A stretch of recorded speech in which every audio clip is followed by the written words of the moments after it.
We're going to talk about how to use and maintain a chainsaw.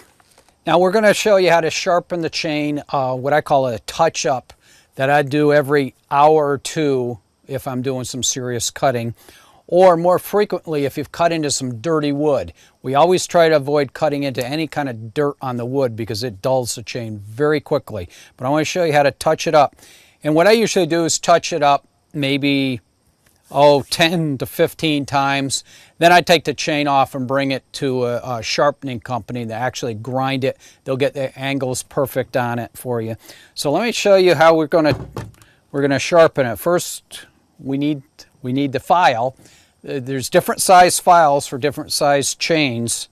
And by different size, I don't mean necessarily the length, like a 20-inch, 24 or 16-inch chain. It's the chisel. Well, these are chisel teeth, but the particular teeth that's on there needs a particular size file. You can get a guide that goes on. It will get the angle for you. I don't like using a guide. I do it freehand. I used to sharpen tools for machinery and have a good feel for it. But I put a glove on one hand just to protect the hand because I'm going to be holding the chain and the chain's going to be sharp. Some people mark them. I usually just clean one off really good so I know where I start from because we're going to go all the way around. Now what you want to do is go right down in where the groove is and go right into it. Now, depending on how dull it is, how many times you have to do it, but if you have a good sharp file, 3 to 5 times will do it. Whatever you do, do the same on all the teeth. If you start doing more on one, it's going to wear them differently and it won't cut as well. So what we do is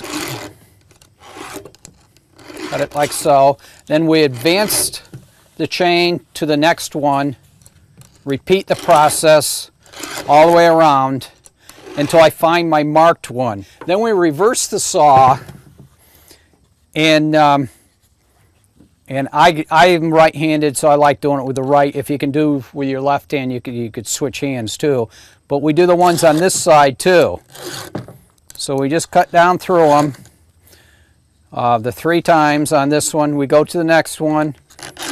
We go down and we do it 3 strokes also. What this is going to do is greatly increase how well it actually cuts. And like I said, after 10 to 15 times, I'd bring it to a company that actually can grind it.